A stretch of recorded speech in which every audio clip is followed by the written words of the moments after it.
Assalamualaikum warahmatullahi wabarakatuh.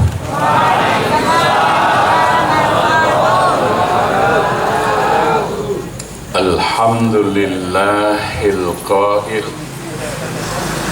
innama ya'muru masajidallah man amana billahi wal yawmil akhir wa aqamas salah wa ataz zakah wa lam yakhsha illallah fa asa ulaika ay yakunu minal muhtadin.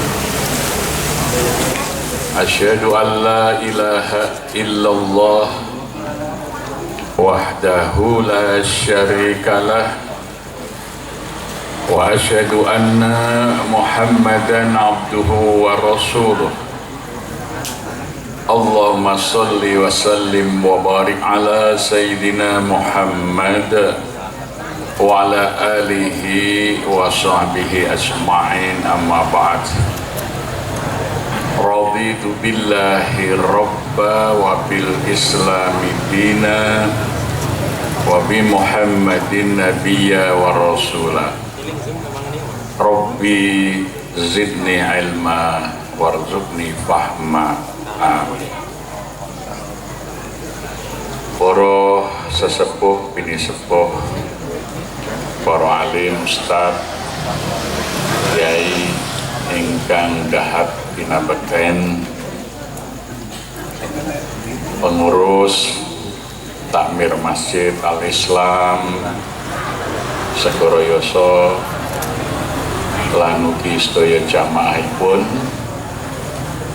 pengurus remaja Masjid Al-Islam saha sedaya pengurusipun ingkang dahat kinurmatan.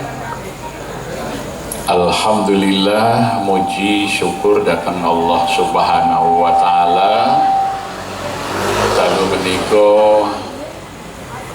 kula saged sowan wonten majelis pengaosan lan ugi pelantikan pengurus ing dalu menika. Mugi-mugi kula panjenengan sami anggenipun ngrawuhi wontenipun pengaosan dados amal ibadah ingkang tinampi wonten ngarsanipun Allah Subhanahu wa taala. Sebab kula lan panjenengan nggadahi kewajiban minangka muslim thalabul ilmi. Rasulullah ngendika thalabul ilmi faridatun ala kulli muslim. Nuntut ilmu iku minangka kewajiban saben-saben mukmin, saben-saben muslim. Sebab amal ibadah ingkang kita tindakaken menika sedaya kedah adhedhasar ilmu. Rasulullah ngendikaken idza amala umpamane ana sakwijining amal laisa alaihi amruna, mongko amal kuwi ditindakake ora nganggo dasar apa sing ingsun tuntunake, fahuwa raddun, amal mau ditolak dening Allah Subhanahu wa taala. Supados amal kula panjenengan tinampi syaratipun kalih sepisan dipun wastani amal kudu ada dasar ikhlas. Ikhlas menika ling amal krana lillah. Ingkang nomor kalih syaratipun shawab. Shawab menika menapa ingkang kita amalaken kedah nderek aturan lan tuntunanipun Rasulullah sallallahu alaihi wa alihi wasallam. Pramila kula panjenengan sami gadai kewajiban menuntut ilmu. Bahkan kegiatan orang mukmin itu hanya 5 hal saja di dalam hidup di dunia ini. Orang-orang yang beriman itu mengisi waktunya sebaiknya hanya untuk 5 perkara saja. Ini sabda Rasulullah Sallallahu Alaihi Wasallam. Bareng dalam matur mawi bahasa campuran ya, Bapak Ibu ya. Jadi kita harus mengisi waktu dalam hidup itu untuk 5 perkara saja. Yang pertama adalah untuk menuntut ilmu. Jadi waktu yang diberikan Allah dalam kehidupan kita ini yang paling utama pertama kali adalah untuk menuntut ilmu, thalabul ilmi, seperti malam hari. Yang kedua adalah untuk beribadah kepada Allah. Ya, jadi ilmu dulu baru ibadah. Sebab ibadahnya orang Islam itu harus berdasarkan ilmu. Yang ketiga, waktu yang diberikan Allah untuk kita itu kita gunakan untuk mencukupi keperluan hidup kita, bekerja, mencari rezeki, ya, supaya kita mandiri, tidak bergantung kepada orang lain. Yang keempat, mengisi waktu itu untuk membantu, menolong, meringankan beban orang lain. Karena tugas hidup kita di dunia ini adalah sebagai khalifatullah fil ardh, sebagai khalifahnya Allah di muka bumi, dengan tugas menciptakan kemakmuran dan kesejahteraan. Maka sebaik-baik manusia di dalam Islam dikatakan oleh Rasulullah, khairun nas anfa'uhum linnas. Manusia yang paling baik adalah manusia yang paling banyak memberi manfaat pada manusia yang lainnya, ya. Jadi kalau hidup kita ini banyak membantu, meringankan beban masyarakat, memberi manfaat pada sesama manusia, maka itulah kehidupan yang paling baik, ya, itulah manusia yang terbaik. Maka dia nanti akan mencapai derajat hidup yang paling tinggi, yang disebut dengan al-hayatu fil mauti, orang yang akan hidup di dalam kematiannya. Contohnya saja, ya, para pahlawan kita ini, misalnya Bung Karno, Bung Hatta, ya, sekalipun sekarang sudah wafat, tapi dia masih memberi manfaat, masih dikenang oleh masyarakat Indonesia. Karena apa? Karena jasanya, manfaatnya untuk manusia yang lain besar, ya. Yang kelima, mengisi waktu itu untuk bersenang-senang yang halal.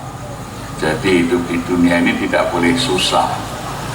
Orang-orang yang beriman itu doanya Rabbana atina fid dunya hasanah, ya Tuhan kami, berikan kami kebahagiaan di dunia, wa fil akhirati hasanah, juga kebahagiaan di akhirat, wa qina adzabannar, dan jauhkan kami dari siksa api neraka.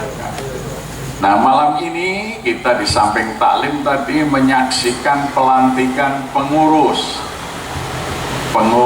takmir Masjid Al-Islam dan juga pengurus remaja masjid. Nah, menjadi pengurus itu dalam rangka melaksanakan tadi yang saya sampaikan. Yang kedua, beribadah kepada Allah. Jadi mengurus masjid itu bekal utamanya adalah keikhlasan, karena ngurusin masjid itu ibadah kepada Allah. Nah, oleh karena itu kita harus mengikuti tata cara mengurus masjid sesuai dengan tuntunannya Nabi Sallallahu Alaihi Wasallam. Ya. Yang pertama, harus bisa memfungsikan masjid sebagai baitullah.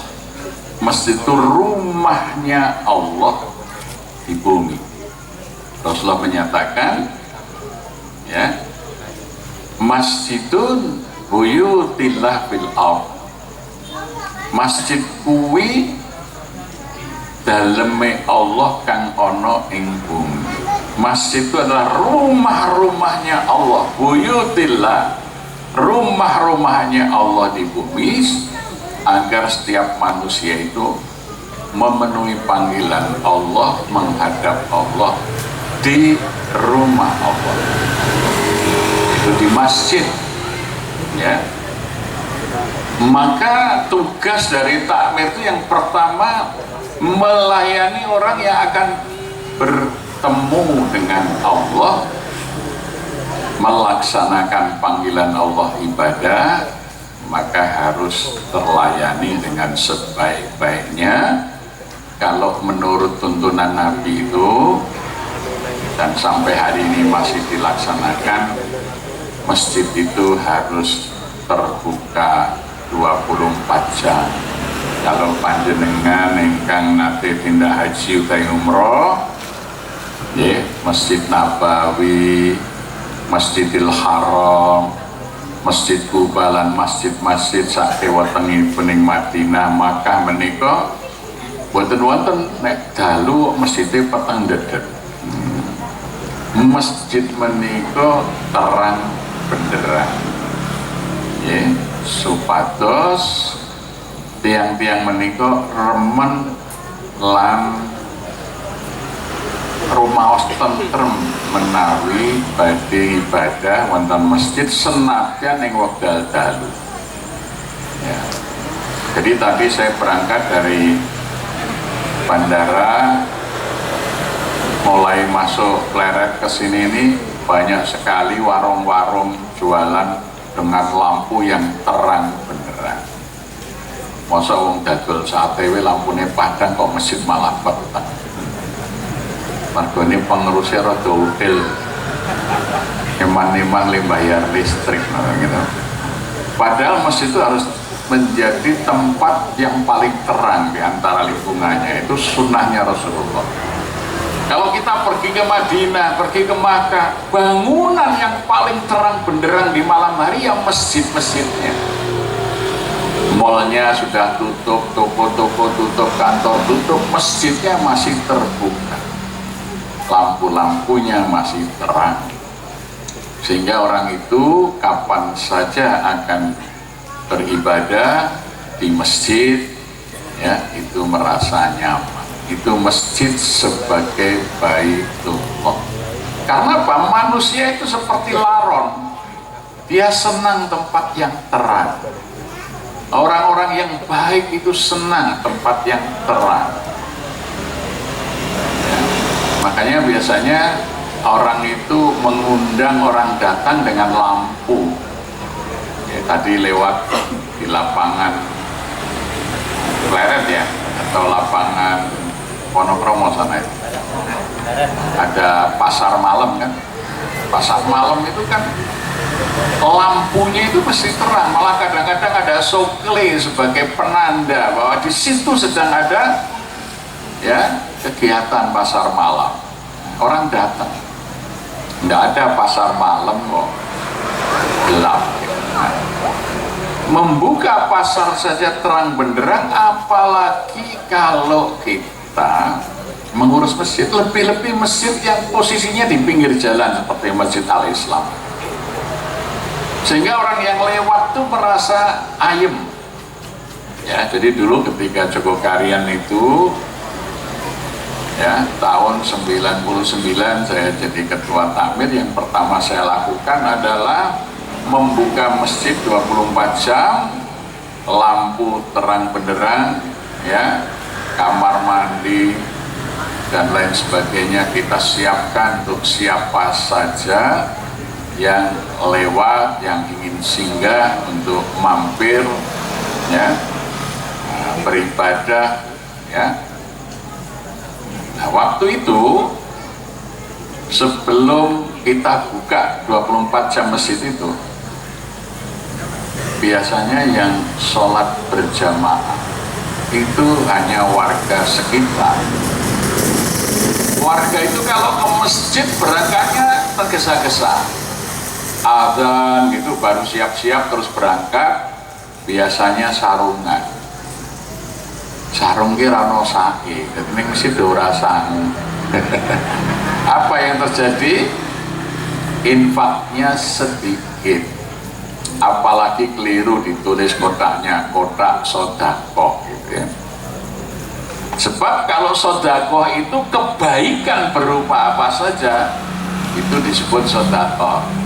Tersenyum sodakoh, ya, berkata yang baik sodakoh, bermuka ramah itu sodakoh.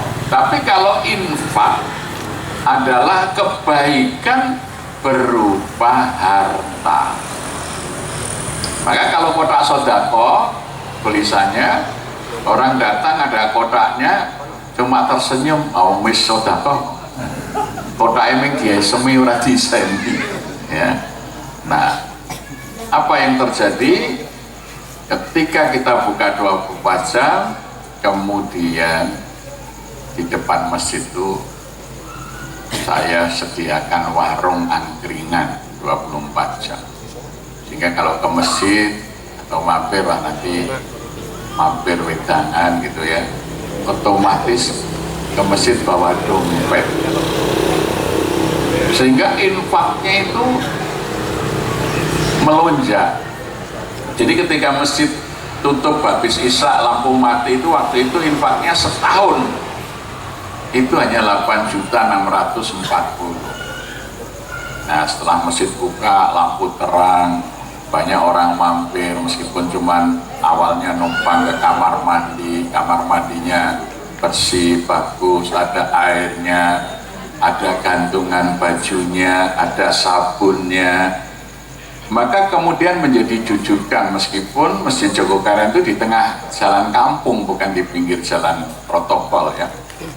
Tapi kemudian dari mulut ke mulut, wah kalau malam ke Jogja itu nanggung, kalau mau masuk hotel tengah malam jam 2, jam 3, mampir ke masjid aja lah, numpang mandi di Masjid Jogokarian. Di situ bisa numpang mandi, airnya ada, lampunya terang, ya. Nah, sekarang menjadi jujukan orang yang pergi ke Jogja, terutama yang paling banyak itu rombongan-rombongan pelajar, wisatawan pakai bis itu hampir tiap hari ya. Mereka numpang mandi, numpang istirahat, kita layani dengan baik, kita sediakan minuman baik panas dingin ya. Apa yang terjadi? Infak itu setahun sekarang bisa mencapai 12 miliar. Tapi kalau ditutup sampai isya dulu cuma 8.640.000, karena jamaahnya cuma warga sekitar saja yang kalau ke masjid itu tadi tergesa-gesa dan tidak bawa dompet ya.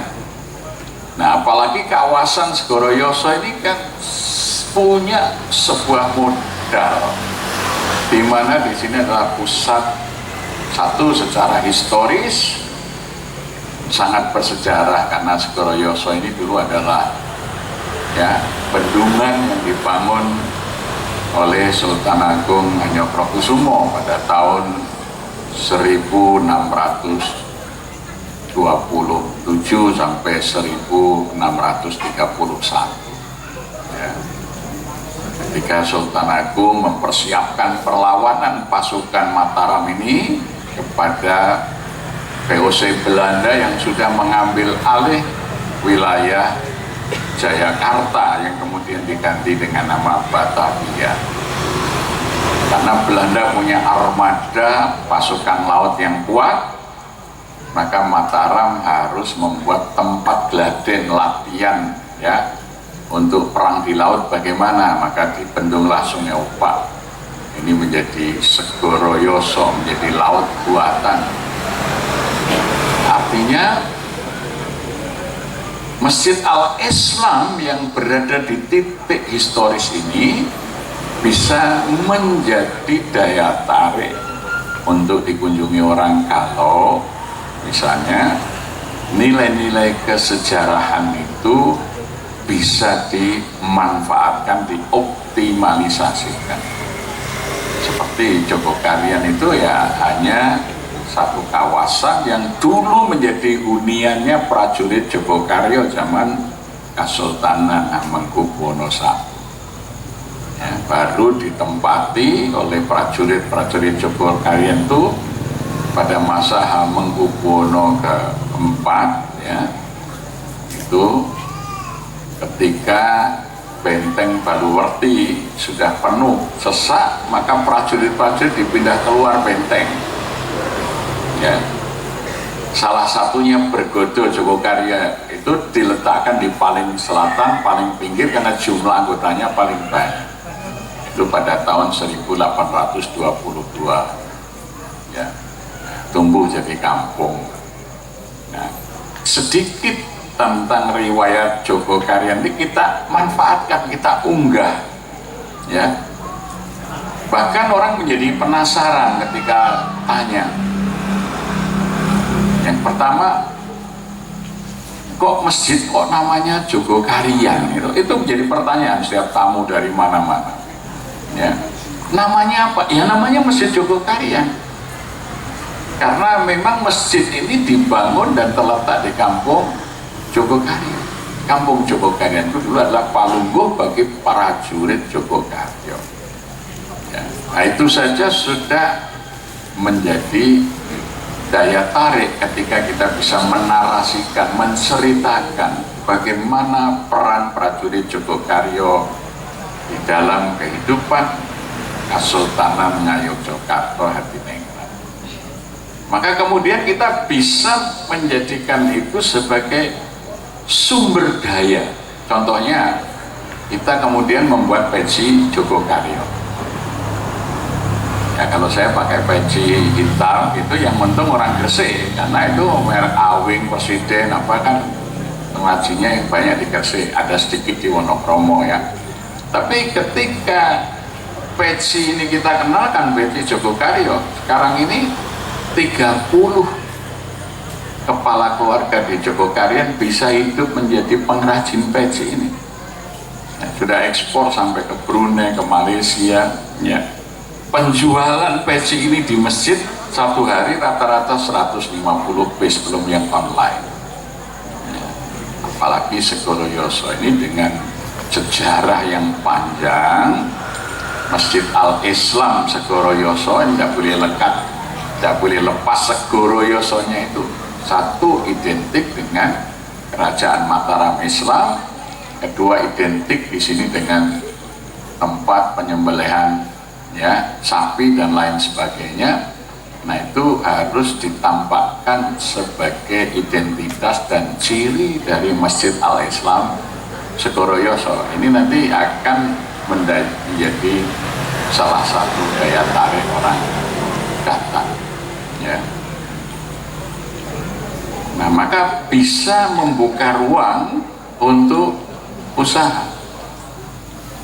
Mungkin ini karena di pinggir jalan ini masih tanahnya masjid ya, buat kios-kios ya untuk produk-produk UMKM yang ada di wilayah ini, rambaknya, abonnya, baksonya ya, itu bisa ya. Jadi malah bisa menjadi jujukan para wisatawan ya kalau mereka datang ke wilayah ya.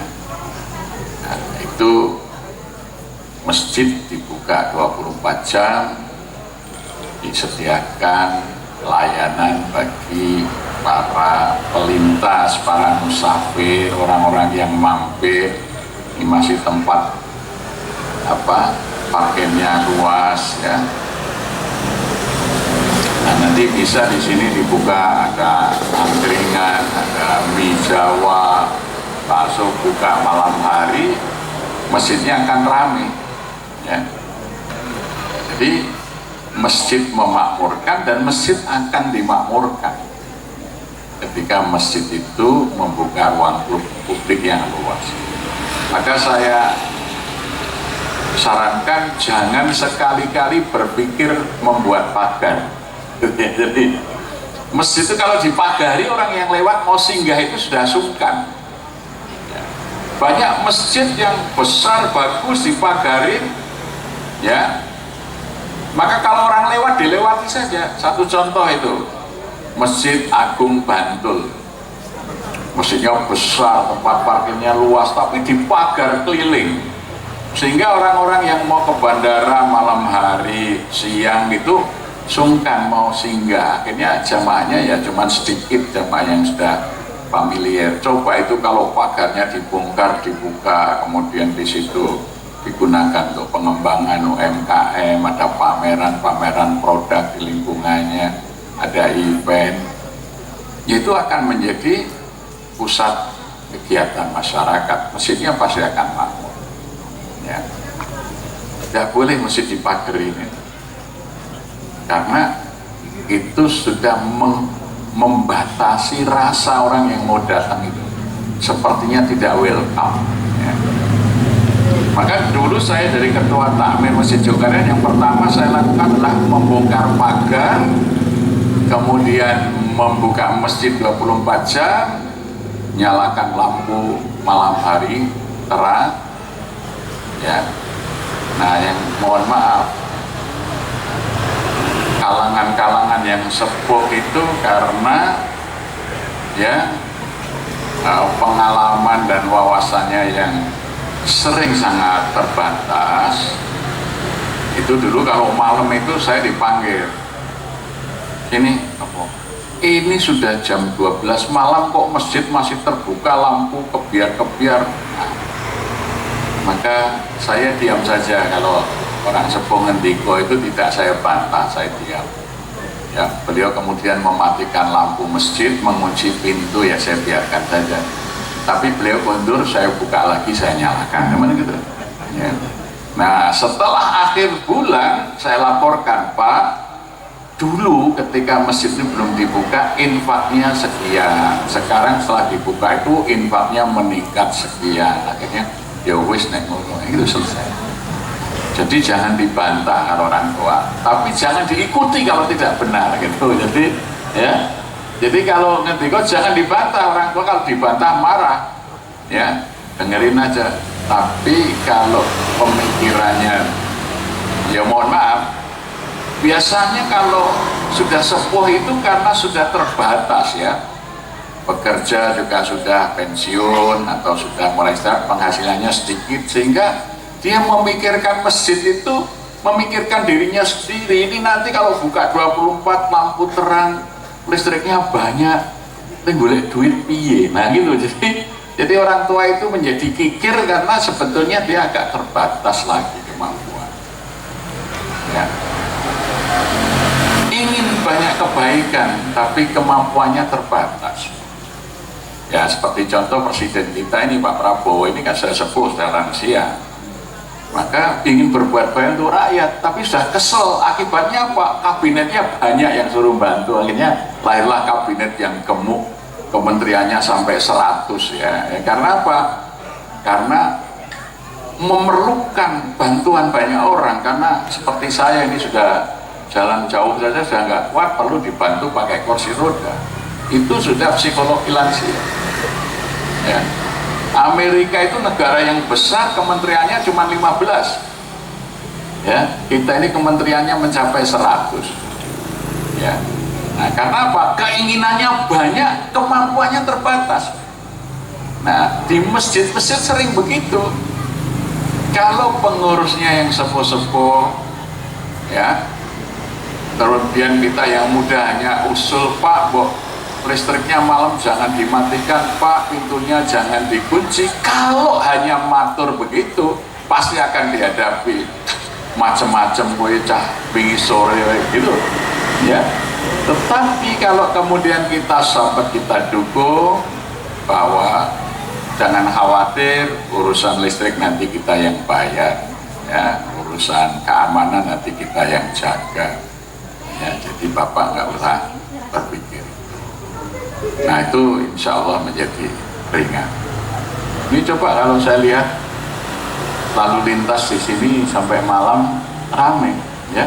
Nah, kalau masjid ini lampunya terang, terbuka, banyak aktivitas, ini bisa menjadi tempat singgah dan menarik orang untuk datang, ya, tidak hanya dilewati tapi diambil, dan itulah nanti pahala yang wakaf masjid itu banyak karena menjadi orang mampir sholat, hanya daripada kemalaman nanti mampir sini aja sholat tahajud sekalian, ada yang mampir wah tadi belum sholat isya, ada yang mampir sekedar untuk numpang istirahat.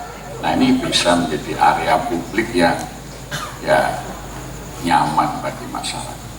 Jadi jangan pernah berpikir wah masjid itu orang dipageri, orang ditutupi, barang-barangi hilang. Ya, di Jogokarian itu kota infaknya semuanya di luar, ya. Nah supaya nggak hilang ya harus ada yang jaga. Kalau dulu ketika kita belum bisa menggaji security, kalau sekarang ini security-nya 3 shift ada, ya. Jadi dulu kita piket ronda, jadi remaja, pemuda, bapak-bapak muda, nah itu kita jadwal piket ronda masjid. Tapi ketika kemudian masjid meningkat penghasilannya, maka kita bisa menggunakan tenaga profesional untuk jaga keamanan. Pelayanan kita tingkatkan. Sekarang di Masjid Jogokarian itu masjidnya lebih kurang sama dengan ini, karyawannya 24 orang, ya. Dari imam sampai bagian kebersihan aja 13 orang, karena 24 jam kita jaga kebersihannya. Kamar mandinya puluhan, ya, sediakan minuman, sediakan ini, itu sehari-hari. Tetapi alhamdulillah infaknya terus meningkat. Nah, kalau sekarang untuk operasional masjid tidak lagi menggunakan infak, karena waktu tahun 2003 kami merenovasi masjid, saya pikir daripada lantai 3 itu kosong, saya bangun kamar-kamar hotel 13 kamar.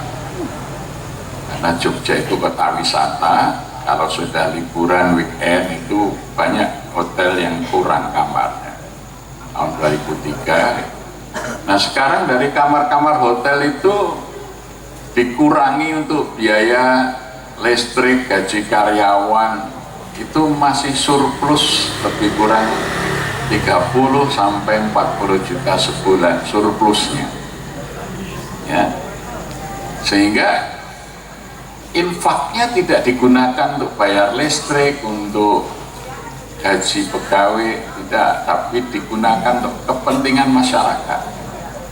Ya, ada bantuan sembako untuk warga miskin, ada 480 kepala keluarga miskin di kampung Jogokarian itu.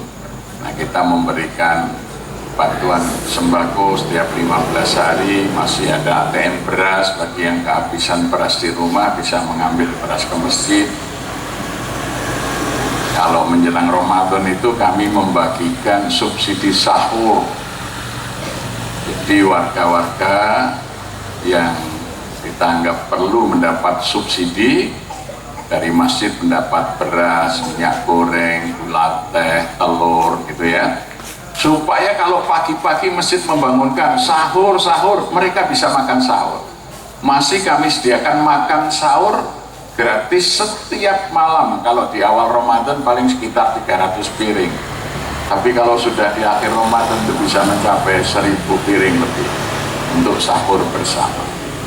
Kalau buka puasa sudah tahun yang lalu paling sedikit itu 4.000 sampai 5.000 piring satu hari. Jadi untuk buka puasa saja satu bulan itu anggaran kita sampai 2 miliar ya. Tapi belum pernah kurang dana itu ya. Bahkan saldonya kemudian kita bagi ke masjid-masjid yang lain untuk menyelenggarakan buka puasa. Nah itu dimulai masjid kecil, masjid kampung, tapi kita hidupkan 24 jam ya. Seperti Masjid Nabi dulu di Madinah, itu juga kecil, di Yathrib masih kota kecil, tapi ketika masjid dijadikan pusat aktivitas dengan terang benderang di malam hari, terbuka 24 jam, maka itu akan menumbuhkan kehidupan di lingkungan ya. Oleh karena itu Senyampang ini baru pergantian pengurus ya, monggo dirintis, apalagi itu menjelang Ramadan ya. Kita sebagai orang yang beriman tuh harus bergembira dengan datangnya Ramadan. Maka biasanya ada tarhib Ramadan. Tarhib itu dari kata marhaba. Marhaba itu artinya aku buka hatiku seluas-luasnya untuk kehadiranmu. Maka kalau orang Arab menyambut tamu, dia mengucapkan marhaban, ahlan wa sahlan. Marhaba, aku buka hatiku seluas-luasnya untukmu. Ahlan, engkau aku terima sebagai keluargaku. Wa sahlan, dan semua urusanmu akan aku mudahkan. Maka menghadapi Ramadan itu kegembiraan, marhaban ya Ramadan, itu harus kita wujudkan ya. Maka mulai tahun 2003 itu kalau jelang Ramadan kurang sebulan, sepanjang jalan Jogokaren itu sudah kita hiasi dengan lampu dan lampion ya. Itu H-30, artinya tanggal 1 ruah itu sudah mulai menyala.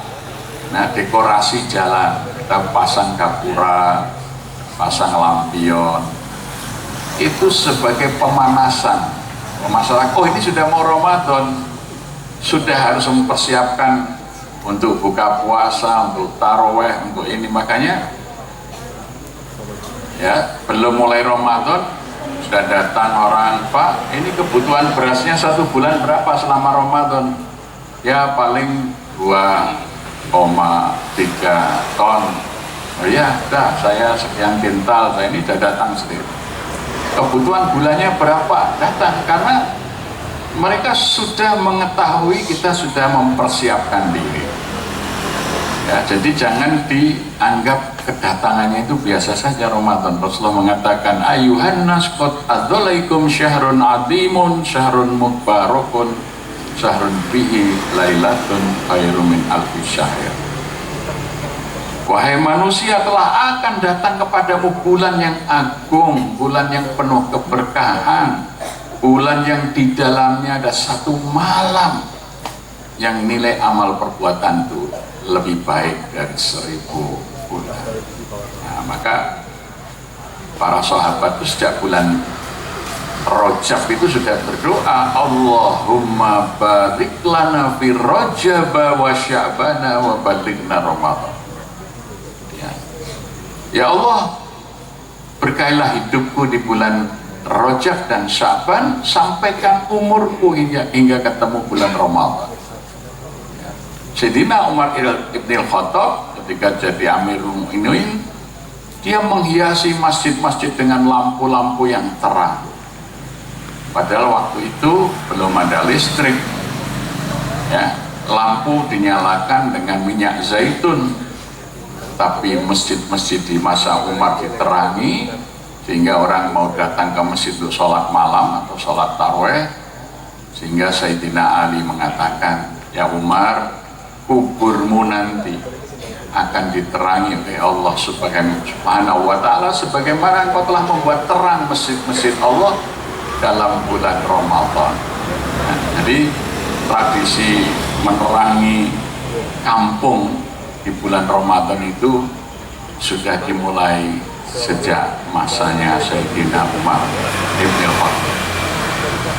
Itu yang kemudian kita tiru, kita hidupkan ya di Jogokarian dengan kampung Ramadan ini. Maka partisipasi masyarakat yang luas itu cepat sekali ya. Orang sering gak bayangkan tiap hari masjid itu masak untuk 3.000 sampai minimal itu 3.500 sampai 5.000 porsi setiap hari selama sebulan ya. Uangnya dari mana, siapa tenaganya? Uang tenaga kita yang bagian asah-asah saja 142 orang itu bulan ini ya. Dan semua itu bisa tercukupi ketika kita memulai mengikuti sunnah Nabi, menghidupkan masjid 24 jam. Ini yang penting, berani memulai ya. Terbuka masjid, jangan ditutup, siapa saja datang silahkan kita layani dengan sebaik-baiknya. Maka keramah tamahan masjid di dalam melayani orang yang singgah itu menjadi kunci makmurnya masjid. Jangan malah orang mampir mau sholat isya, nah wudu, takmirnya datang, mas sholat isyanya di luar saja, ini mau kayak kunci. Jangan sampai seperti itu ya. Malah patah ini lampu nih, oh pasti ada orang mau baca Quran tadarus sambil istirahat gitu. Ya. Ada orang mau singgah kecapean numpang istirahat, tidur sebentar gitu, malah terus ditulisi dilarang tidur di masjid. Padahal Nabi dulu mempersilahkan siapa saja tidur di masjid, disediakan sofa, disediakan tempat untuk mereka yang ingin tidur di masjid ya. Jadi dari situlah hidupnya masjid sebagai Baitullah. Jadi kalau kita ingin memakmurkan masjid, yang pertama memfungsikan masjid sebagai Baitullah. Yang kedua, jadikanlah masjid itu Baitul Mu'ammalah ya. Jadi ketika Nabi hijrah dari Makkah ke Yathrib atau yang kemudian dikenal Madinah, membangun masjid, dan di depannya dibangun oleh Nabi itu pasar ya. Jadi masjid dengan pasar itu melekat ya. Tidak boleh jual beli di dalam masjid, tapi di halaman masjid itu dijadikan oleh Rasulullah pasar. Sampai hari ini kalau panjenengan pergi ke Makkah, ke Madinah, keluar dari pintu masjid itu mallnya semuanya berada di situ, restoran-restoran semuanya di situ ya. Maka ini sangat punya peluang Masjid Al-Islam ini ya. Jadi sediakan di sini buat warung remaja mau jualan apa terus melalui media sosial diunggah ya. Tadi pagi saya di Jakarta diundang oleh Basnas bersama pengurus Masjid Sejuta Pemuda Sukabumi. Di Sukabumi ini ada masjid yang namanya Masjid Sejuta Pemuda, karena masjid ini digerakkan oleh anak-anak muda.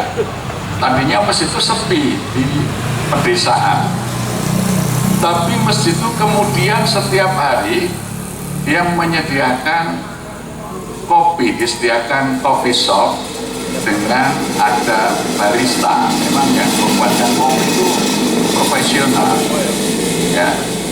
Setiap orang bersama ke masjid di situ atau singgah dijamu kopi ya, seperti di kafe itu, seperti di kafe-kafe ada baristanya, betul-betul barista. Apa yang terjadi? Kemudian banyak orang yang datang membawa kopi, membawa gula, membawa dana, sehingga masjid itu sekarang sudah berkembang pesat. Kemudian sekarang sudah membuka cabang di Cianjur dan di Purwakarta ya. Jadi kemudian masjid itu juga menyediakan makan bagi siapa saja yang sholat di waktu jam makan ya. Nah, ternyata donasinya itu tidak pernah itu sama dengan yang kami alami. ketika kita menjadi tempat yang terbuka, ya, kemudian ada muamalah, ada jual beli di sekitar masjid, ya, maka kemudian mereka yang mendapatkan keberkahan dengan keberadaan masjid itu pasti akan menjadi sumber pendanaan masjid, menjadi orang-orang yang berzakat dan berinfak, ya. Jadi ada tadinya misalnya bakso keliling sehari cuma 30-40 mangkok dari pagi sampai malam. Ketika kita sediakan jualan di Masjid Jogokarian, sekarang satu hari bisa 300 mangkok.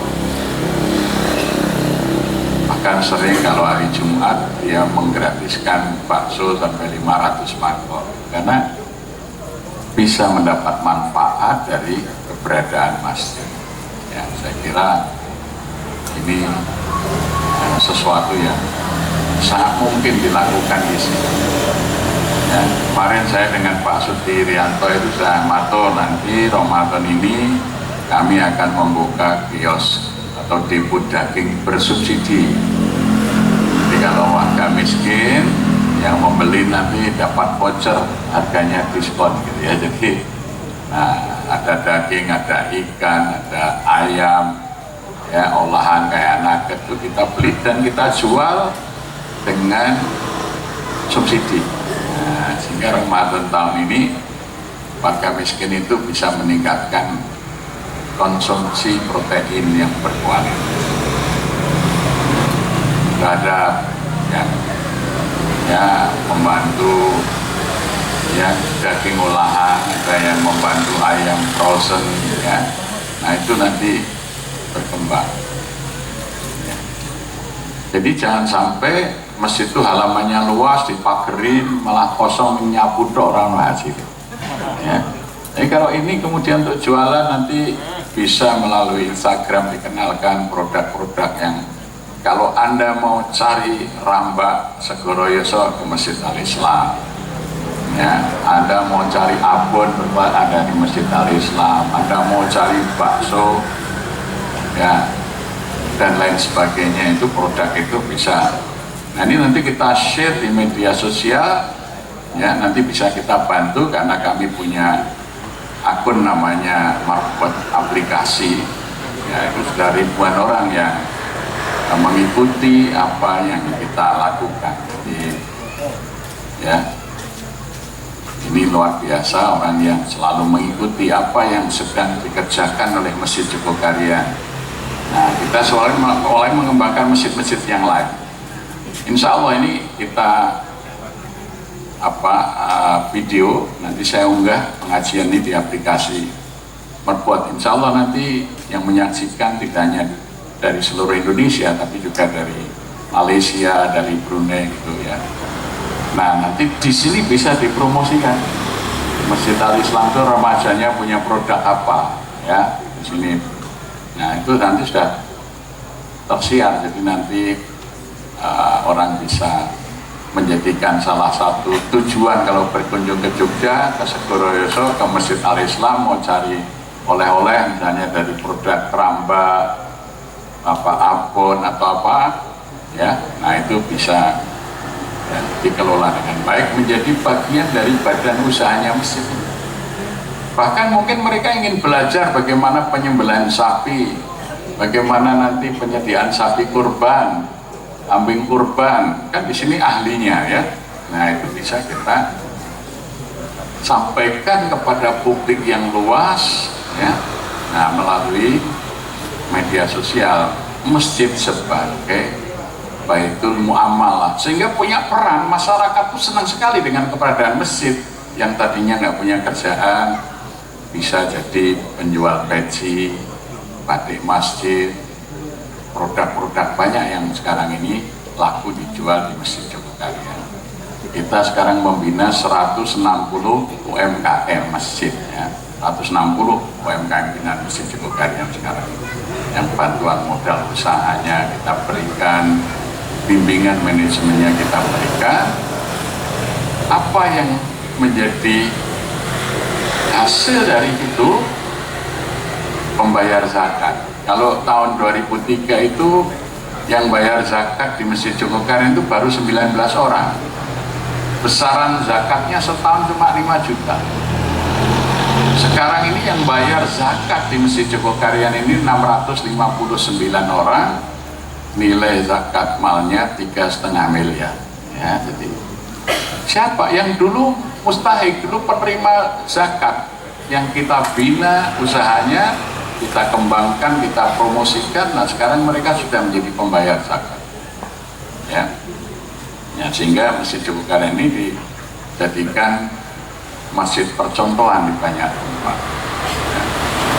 Tidak hanya di Indonesia, tamu-tamu kami sekarang banyak dari luar negeri, dari Amerika, dari Eropa, ya, mereka belajar bagaimana mengelola masjid. Jadi masjid sebagai baitul muamalah.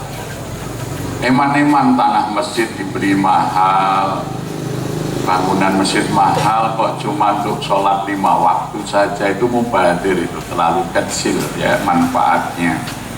Kita contoh Nabi, masjid itu 24 jam bermanfaat, termasuk tadi sebagai baitul muamalah. Nah, nanti fungsi yang ketiga, masjid sebagai baitul mal, sebagai sumber keuangan. Ya, ketika mereka yang ekonominya tumbuh baik melalui masjid, membayar zakat ke masjid, maka uang zakat dan infak yang diterima masjid digunakan untuk kesejahteraan rakyat, bantu modal usaha. Tidak boleh ada anak putus sekolah atau kuliah di Jogokarian, karena nanti akan dibiayai oleh masjid. Ya. Tidak boleh ada orang sakit tidak bisa berobat, itu nanti diurus oleh masjid. Tidak boleh ada ya warga yang rumahnya bocor, yang kamar mandinya tidak sehat, akan diperbaiki oleh masjid. Dan itu bisa kita lakukan karena masjid sudah menjadi baitul mal. Ya, orang percaya dengan masjid. Jadi pengelolaan tadi zakat mal kita itu sudah 3,5 miliar 1 tahun baru zakat malnya. Kalau infaknya akumulatif itu bisa mencapai 12 miliar 1 tahun. Jadi kita bisa ngurus masyarakat dengan basis masjid. Ini menjadi baitul mal. Kemudian masjid jadi baitul tarbiyah, menjadi rumah pendidikan. Jadi dari pendidikan agama, ada madrasah diniyah, ada pengajian, ada rumah tahfidz, ada kelas-kelas tafsir, ya, khusus tafsir dan lain sebagainya. Ya, bahkan sekarang ini kelas tafsirnya aja ada 35 kelas. Kalau tahfidznya sekitar 92 santrinya, ya. Itu kita bisa mengembangkan pendidikan agama di masjid, ya, dan juga memberikan bantuan biaya pendidikan bagi mereka yang sekolah yang kesulitan biaya. Ya. Jadi itu ketika masjid menjadi baitul tarbiyah, rumah untuk pendidikan masyarakat. Kemudian yang kelima, masjid baitul dakwah. Masjid itu aktif di dalam mengembangkan dakwah, sehingga kalau di Jogokarian kita punya program namanya penguatan dakwah pedesaan. Jadi kami punya mobil 2 untuk resik-resik masjid, membersihkan masjid-masjid yang kurang terawat, baik diminta maupun tidak, ya. Nah, kalau ada masjid kurang bagus, ada laporan, kita datangi, kita bersihkan. Nanti kita juga mengundang masyarakat, kita bawakan mobil dapur, ya. Nah, kita masak di situ, kita jamu. Jadi kita yang bersihkan masjid, kita yang menjamu, yang ya masyarakat yang masjid di situ. Kita membawa bantuan sembako, membawa dokter untuk layanan kesehatan. Nah, jadi itu masjid sebagai baitul dakwah. Insya Allah ini nanti tanggal 11 sampai tanggal 15 April kami akan melakukan safari bersih-bersih masjid se-Jawa Bali. Berangkat tanggal 11 April pulang tanggal 15 April. Jadi pos pertama kita di Surabaya, di situ sampai Surabaya kita istirahat, setelah itu membersihkan masjid-masjid sekitar masjid yang menjadi pos kita, kemudian menuju Banyuwangi. Nah, kita nanti juga ya ke Banyuwangi itu istirahat, terus semua anggota bersih-bersih masjid, membersihkan masjid yang ada di sekitar lokasi kita transit, kemudian nyebrang ke Bali, ke Jembrana. Di sana kita membantu pembangunan masjid yang sudah hampir selesai, alhamdulillah, namanya Masjid Pantai Bali. Nah, 1 hari 1 malam di sana membantu masjid, mengadakan bakti sosial dan lain sebagainya, terus bergerak keliling Pulau Bali baru pulang. Ya, kalau ada yang ingin mengikuti juga bisa nanti mendaftar ke relawan Masjid Jogokaryan, karena ini sudah banyak sekali yang dari DIY Jawa Tengah, tim relawan bersih-bersih itu yang mendaftar. Ya. Nanti konvoi berapa puluh mobil yang memang mereka sudah terpanggil, terbiasa membersihkan masjid. Ada komunitas-komunitasnya di Jawa Tengah. Jadi sekali lagi, insya Allah potensi Masjid Al-Islam itu sangat besar. Dari potensi ya secara geografis, karena ini terletak di daerah yang dikenal di seluruh Indonesia, Segoroyoso sebagai wilayah yang bersejarah, tapi juga wilayah yang punya produk-produk ya, dan keunggulan produk yang bisa dikembangkan. Ya.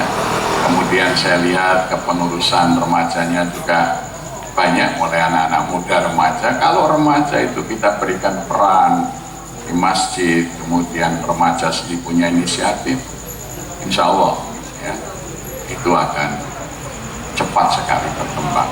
Ya.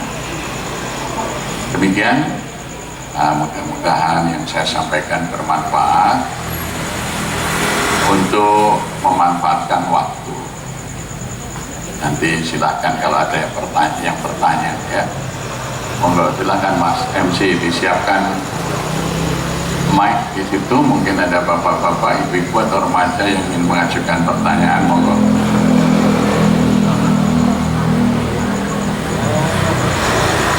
Monggo, ada yang mulai mau bertanya?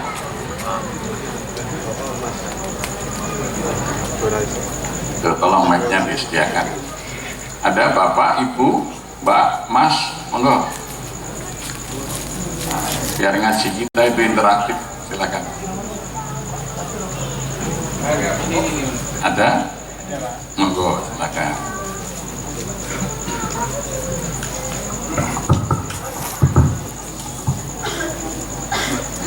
Assalamualaikum warahmatullahi wabarakatuh. Nyun pangapunten dumateng Bapak Ustadz Jazir, wonten ing kesempatan dalu punika kula badhe menyampaikan setunggalipun pertanyaan tentang fungsi masjid. Di antaranya adalah Baitul Mal. Di masjid-masjid di kampung atau di desa itu biasanya kas masjid itu cuma sedikit, Pak. Pertanyaan kami, apakah bisa atau diperbolehkan menurut syar'i apabila kita mencoba untuk memfungsikan masjid sebagai Baitul Mal ini dengan menahan infak masjid yang masuk untuk keperluan yang lain seperti Baitul Muamalah atau fungsi sosial yang lain. Sebab misalnya ada infak di masjid kami itu biasanya langsung dihabiskan di saat pembagian zakat mal di akhir bulan Ramadan, Pak. Jadi kalau sekali lagi pertanyaan kami, apakah bisa kami memfungsikan Baitul Mal itu menahan infak. Sebab di masjid kami itu ada beberapa kriteria kota infak, Pak. Ada infak fisik, ada infak duafa, ada infak yatim piatu. Sementara beberapa pengurus, di antara pengurus itu ada yang berprinsip kalau punya yatim piatu ya langsung diberikan, yang tulisannya yatim piatu langsung dihabiskan saat itu. Sementara umat yang membaca tulisan kota infak itu lebih memilih memasukkan infaknya itu ada di yatim piatu itu, Pak.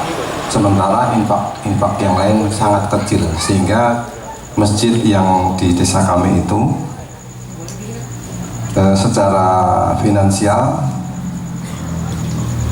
seakan-akan kesulitan untuk mengembangkan Baitul Mal tadi, Pak. Demikian, Pak, sekelumit permasalahan di masjid kami. Mungkin di kesempatan ini Bapak bisa memberikan penjelasan dan pencerahan. Matur nuwun. Wassalamualaikum warahmatullahi wabarakatuh. Baik, jadi sebetulnya kalau kita akan memberi bantuan kepada anak yatim, anak piatu itu tidak harus kepada anaknya saja, tetapi bisa dengan memberikan pemberdayaan kepada ibunya atau pengasuh yang mengasuh anak yatim. Contoh di Masjid Jogokarian itu kalau kita Jumat menyediakan sego Jumat, nasi Jumat itu ya, itu 2000 box gitu. Nah, yang kita berikan order memasak itu ibu-ibu janda-janda itu kita undang, Bu, bisa masak berapa ratus box, butuh modal berapa, punya peralatan tidak, bisa masak enggak, kalau enggak bisa masak ya ada cooking class, dilatih masak yang standar rasa.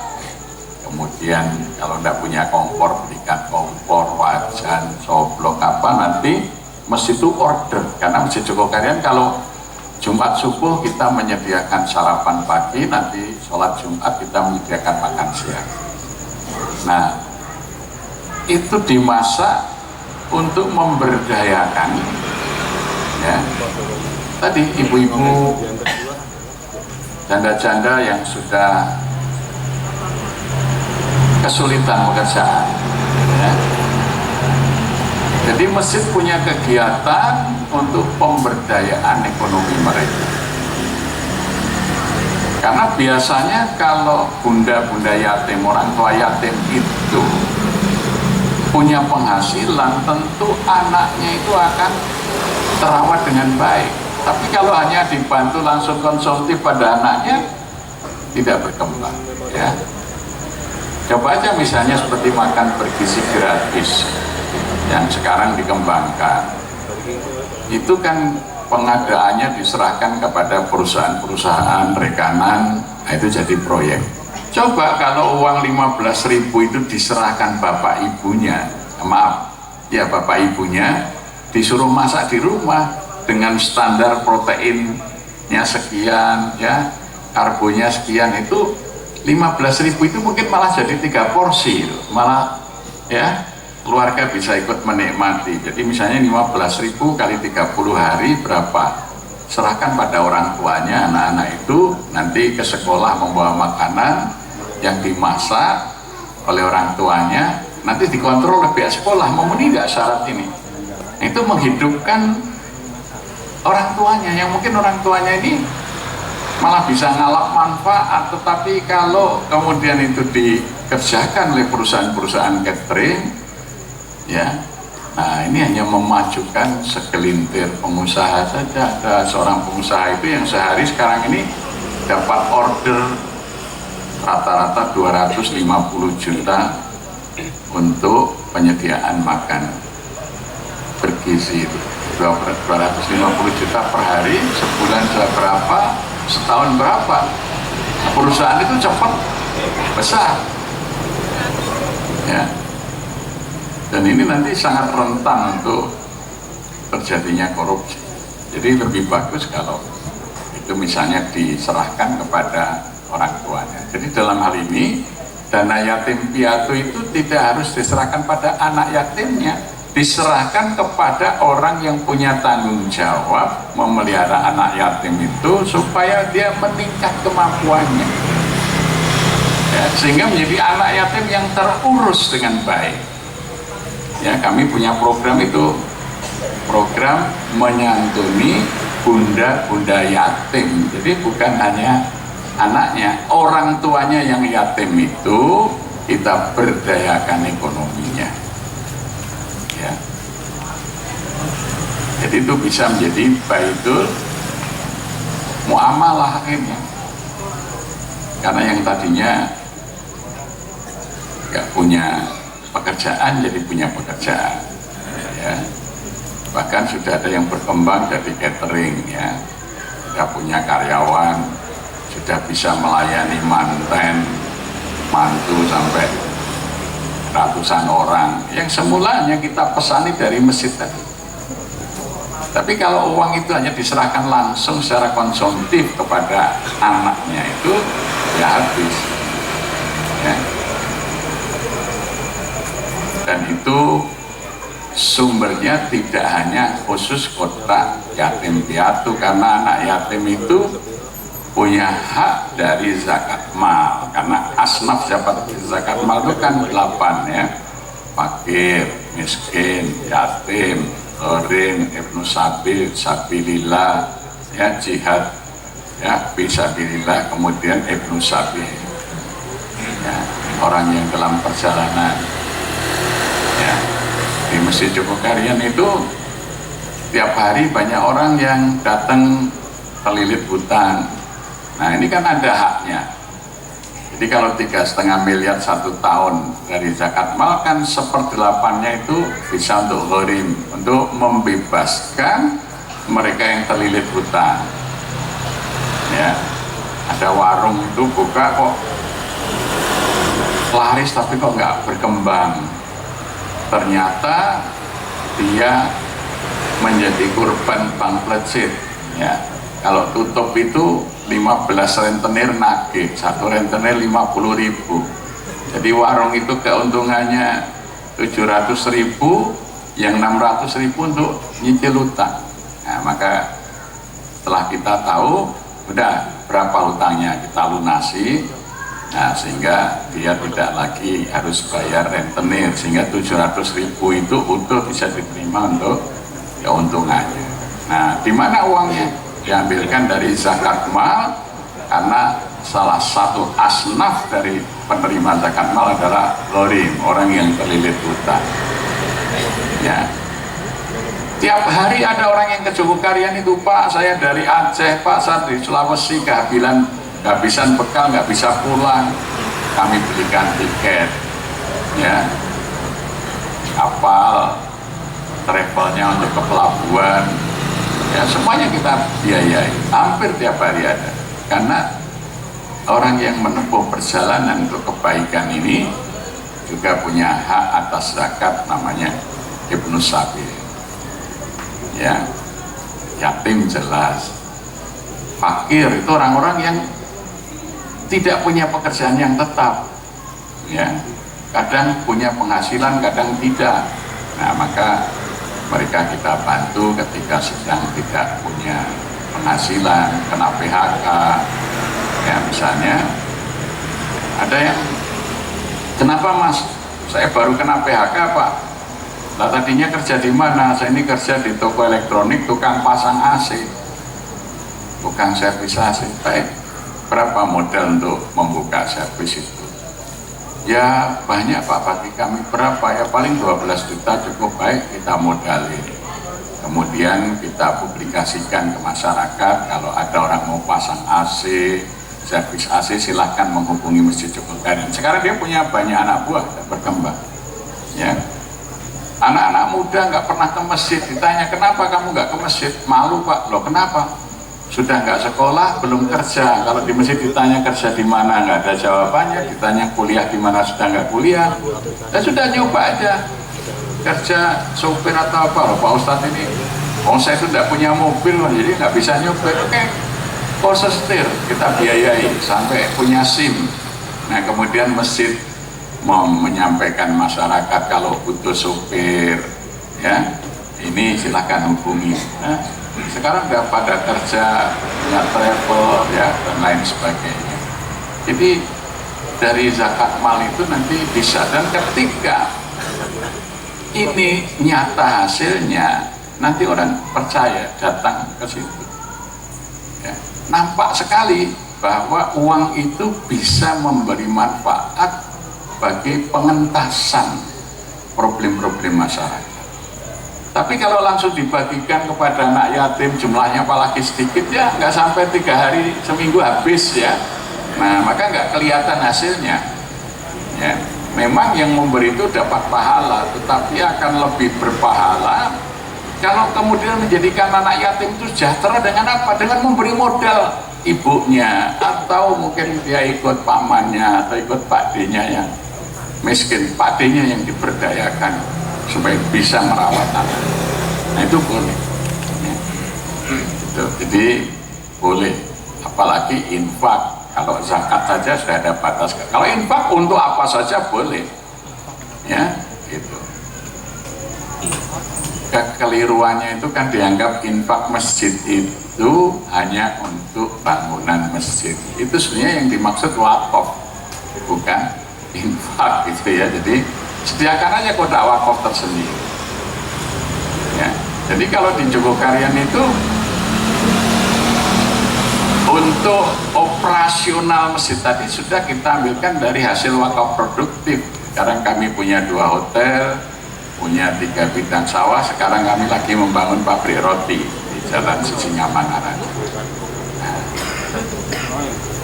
jadi itu BUMM, Badan Usaha Milik Masjid. Ya. Maka infaknya sekarang 100% untuk masyarakat. Perbaikan rumah, beasiswa, bantuan yang sakit, bantuan kematian, bantuan sembako warga miskin, layanan. Sekarang ini ada layanan antar jemput bagi lansia yang ingin ke masjid. Sudah tidak ada yang ngantar, tidak bisa jalan sendiri, masjid menyediakan antar jemput gratis gitu ya. Wah, mau subuhan dijemput ke rumah, nanti pulangnya diantar ya. Jadi infak itu digunakan 100% untuk kebaikan masyarakat, tidak untuk bangunan masjid. Karena bangunan masjid sudah dibiayai dari badan usaha milik masjid itu sendiri. Nah, saya kira kalau nanti di sini dirintis misalnya, ya, karena banyak jamaah yang punya usaha, misalnya depo daging, kan itu bisa kita kerjasamakan. Masjid itu melayani kebutuhan daging masyarakat, ya. Kalau Jumat mungkin nanti kerjasama bisa buka kios di Masjid Jogokarian. Jadi kalau Jumat itu ada pasar daging, gitu ya. Mana nanti keuntungannya itu bisa digunakan untuk dana masjid. Ya. Nah, memang perlu ada yang mengelola dan memikirkan dengan baik. Ya. Jadi saya kira demikian. Ada lagi? Monggo. Insya Allah nanti infaknya akan berkembang, ya, jadi tidak stagnan kalau terlihat manfaat. Ada lagi monggo. Mumpung masih ada waktu, kalau tidak ya nanti kita akhiri segera. London. Ya, monggo silakan.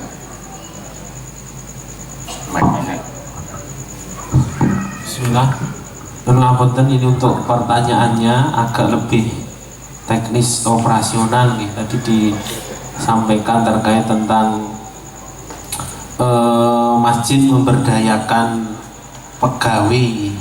Dan ini kalau boleh disepil itu untuk mukafaah pegawainya itu berapa, Ustaz? Kita masih kecil ya, misalnya imam itu baru kita sediakan gajinya 10 juta sebulan ya. Kalau merebut masjid itu gaji terendah UMR plus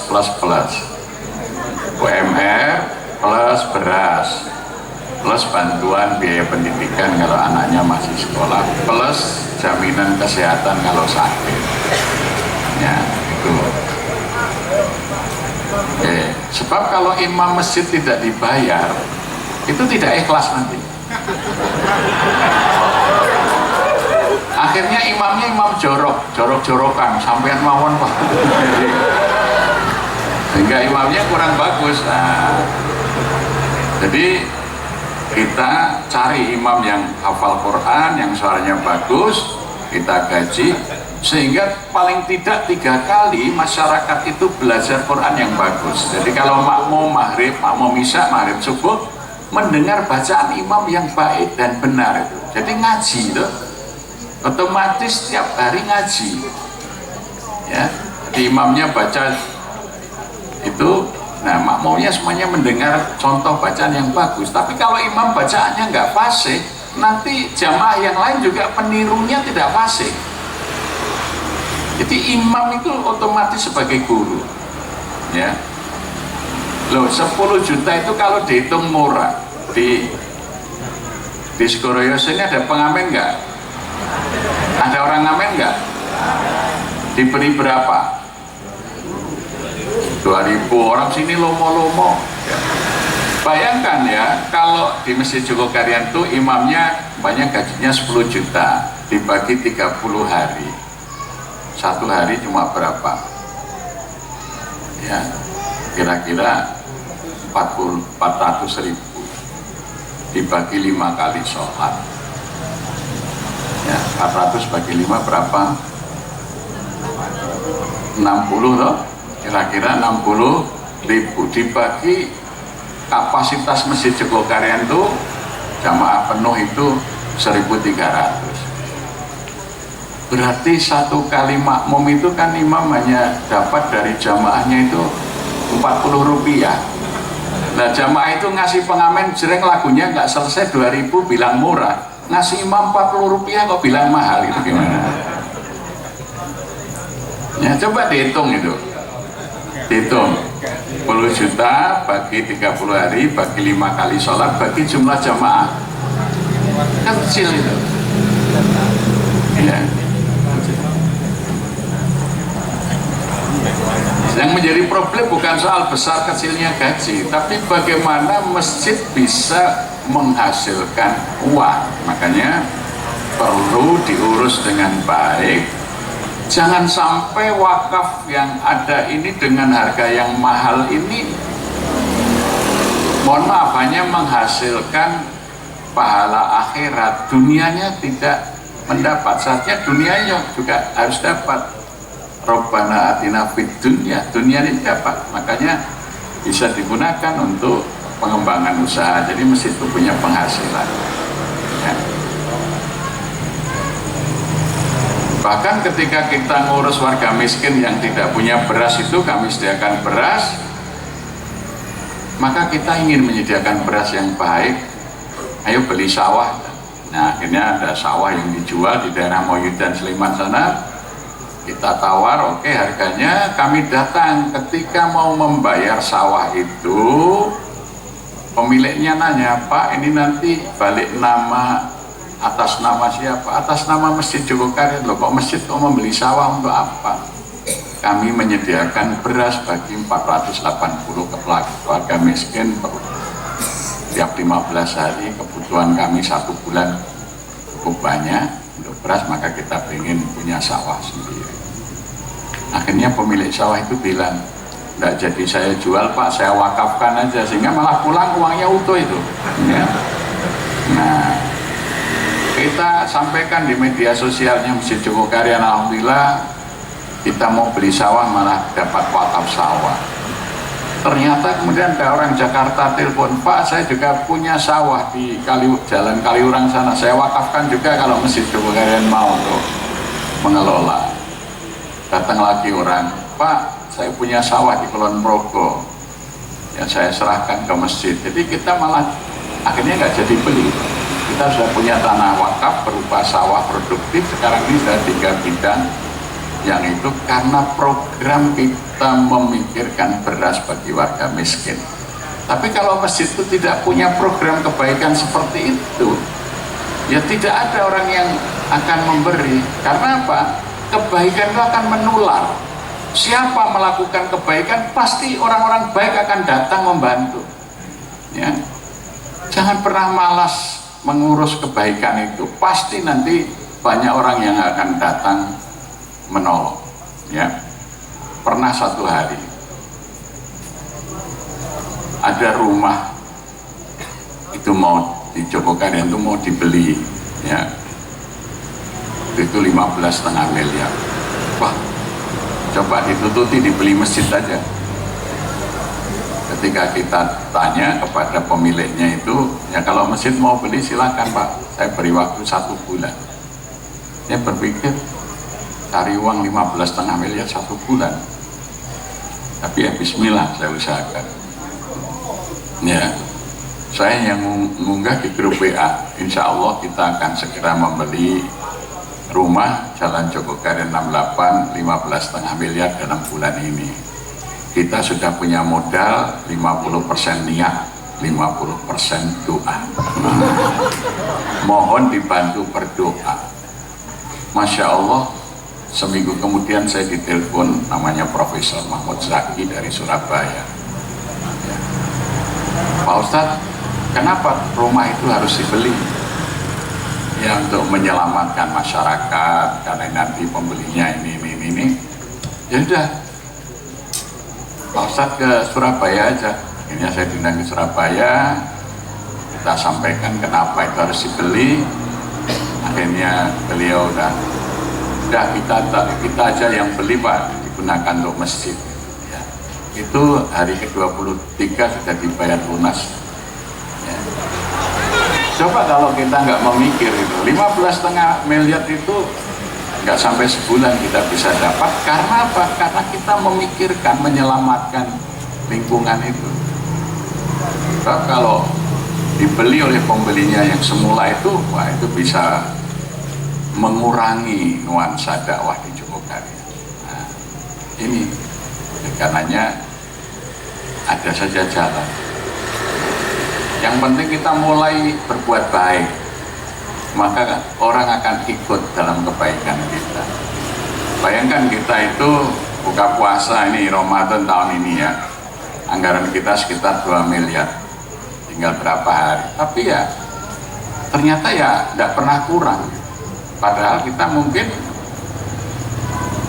pegangnya baru modal ratusan juta, tapi belum pernah rekor, belum pernah kurang, bahkan belum pernah saldonya itu kurang. Ya. Dan itu segera kita bagi juga ke masjid-masjid yang lain. Jadi pada prinsipnya kita niatkan memakmurkan masjid Allah, Allah pasti akan memakmurkan kita, akan memudahkan kita di dalam mengurus.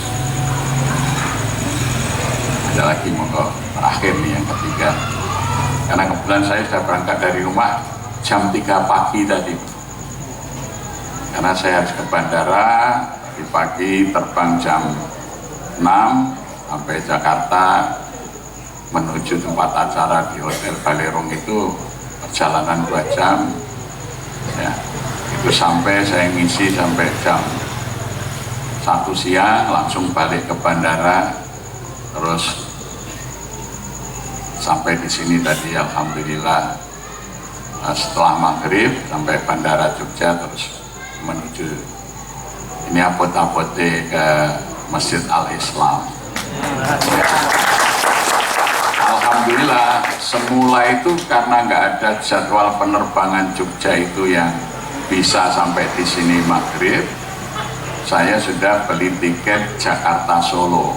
Nah itu mendarat di Solo itu jam 7, nanti dari Adi Sumarmo langsung ke Segoroyoso. Tapi Allah memudahkan, tiba-tiba penerbangan yang ke Solo dibatalkan. Kita ditawarin bisa nggak kalau mau ikut yang Jogja, tapi maju jam 14.55. Alhamdulillah, jadi Allah yang mengatur. Jadi mestinya saya berangkat dari Solo, jadi dari Gia yang semula jam 19 saya baru sampai Solo, ini malah sudah tadi Isya sudah sampai di Palbapang ya. Jadi kebaikan itu akan dimudahkan oleh Allah yang Maha Baik ya. Jadi jangan pernah khawatir, jangan pernah ragu-ragu ketika kita melakukan kebaikan. Allah yang Maha Baik itu pasti akan membantu orang yang berbuat baik. In ahsantum ahsantum li anfusikum ya. Demikian cukup deh ya. Ya. Oh, wonten malih monggo nih sing ngajeng niki. Ya apa-apa, monggo. Mic-nya mana?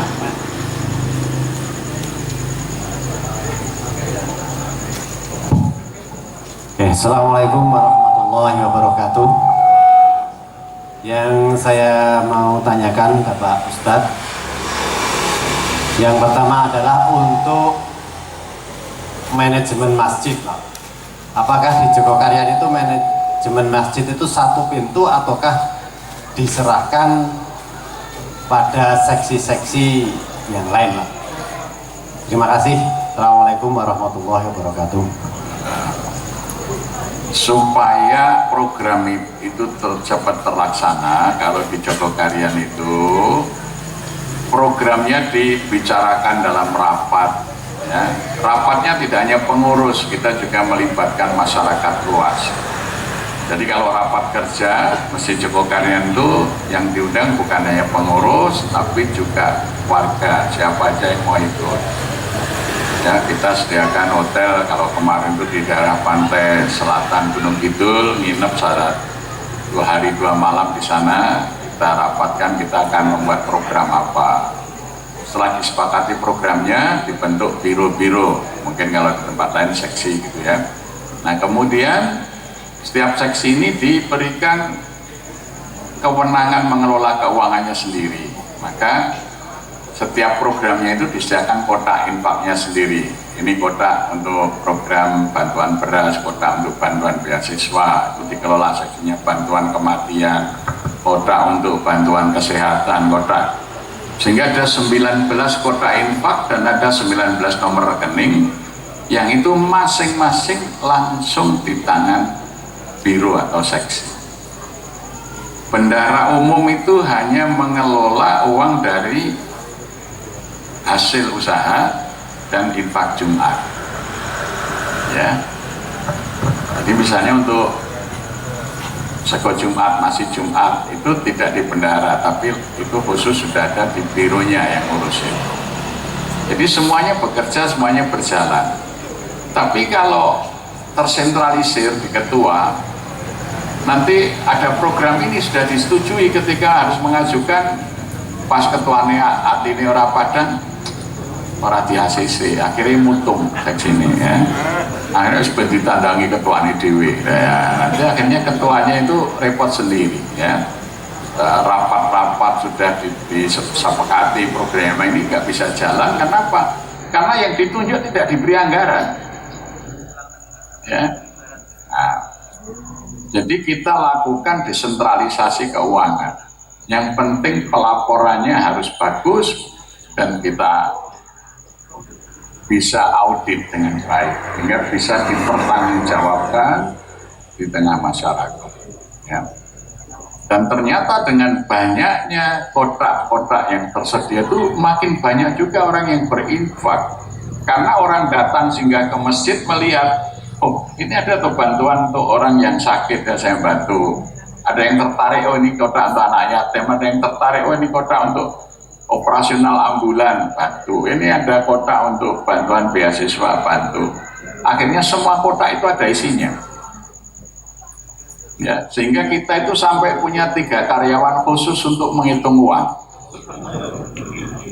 Karena kalau hanya 1-2 orang sehari nggak selesai itu menghitung kotak itu ya, karena kotaknya itu 19 ya. Itu tiap hari bergantian buka kotak ini, kotak ini, kotak ini, dan ya.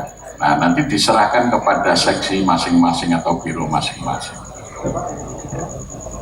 Kalau itu disentralisir, nanti akhirnya apa? Seksi itu repot karena dia itu harus kalau mau melaksanakan programnya harus minta kepada ketua, minta kepada bendahara, ya kadang-kadang susah. Tapi prinsipnya kalau di masjid itu satu,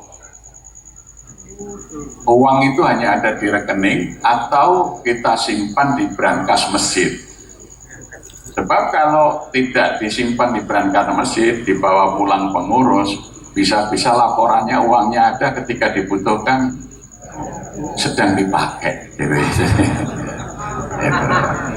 Nah, maka kalau uangnya itu yang cash itu disimpan di brankas masjid ya aman. Tapi kalau dibawa pulang pengurus tiba-tiba ada keperluan ini kita butuh uang segini, di laporannya seksi ini punya uang sekian, ternyata ketika kita minta uangnya sedang tidak siap. Nah itu sering menjadi problem, maka uang masjid itu ya kalau yang tidak di rekening ya disimpan di brankasnya masjid. Ya. Atau Mbak, ada lagi? Lengkap ya? Assalamualaikum warahmatullahi wabarakatuh.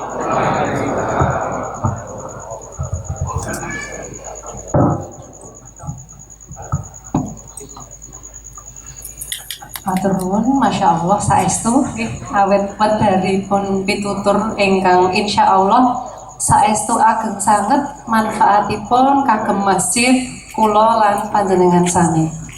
Kasuwun dumateng panjenenganipun Ustadz Muhammad Jazir ASP kagem mimpin umbul donga wonten ing dalu punika.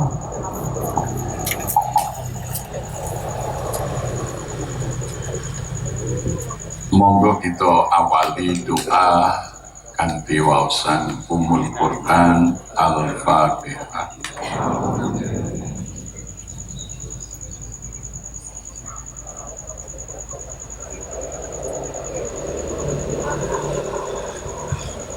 Bismillahirrahmanirrahim. Alhamdulillahirabbil alamin. Allahumma salli wa sallim wa barik ala Sayyidina Muhammadin wa ala alihi wa sahbihi ajma'in. Allahumma ighfir lil mu'minina wal mu'minat wal muslimina wal muslimat al ahya'i minhum wal amwat innaka sami'un qaribun mujibud da'wat wa ya qadiyal hajat. Allahumma a'inna ala dzikrika wa syukrika wa husni ibadatik. Rabbana ighfir lana wa liwalidina warhamhum kama rabbawna shighara. Rabbana hab lana min azwajina wa dhurriyyatina qurrata a'yunin waj'alna lil muttaqina imama. Rabbana atina min ladunka rahmah wa hayyi lana min amrina rasyada. Rabbana atina min ladunka ilma wa hayyi lana min amrina rasyada.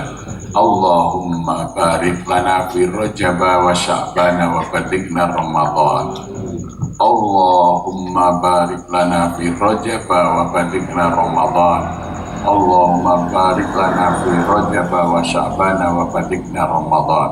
Allahumma taqabbal minna siyamana wa qira'atana wa sadaqatana wa zakatana innaka antas sami'ul alim wa tub alaina innaka antat tawwabur rahim.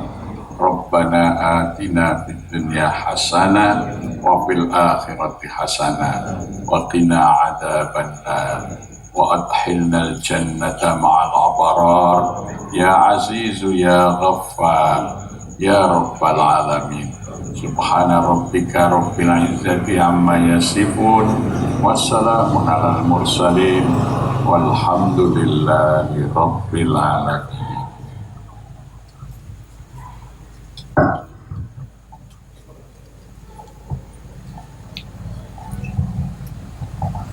Amin amin Allahumma amin. Dipun aturaken agunging panuwun dumateng panjenenganipun Ustadz Muhammad Jazir ASP. Mugi-mugi kanthi wedharipun pitutur jati kala wau kula lan panjenengan saged nindakaken lan ugi donga panyuwun kula lan panjenengan sami dipun ijabah dening Allah Subhanahu wa taala. Amin. Kanthi punika paripurna sampun acara pengawasan songsong Ramadan ing wanci dalu punika. Wiwit purwa madya dumugi wasana puji syukur saged lumampah kanthi wilujeng. Salajengipun dipun aturaken agunging panuwun dumateng sedaya masyarakat ugi jamaah Masjid Al Islam ingkang sampun kepareng rawuh lan paring pambiyantu dhateng lumampahing adicara punika. Kula sarencang mbok menawi anggenipun nderekaken lumampahing acara wonten kalepatan nyuwun agunging pangaksama. Matur nuwun, sumangga dipun pungkasi sesarengan kanthi maos kalimah tahmid. Alhamdulillahirabbil alamin. Matur nuwun sugeng kondur mugi tansah manggih rahayu. Amin. Wassalamualaikum warahmatullahi wabarakatuh.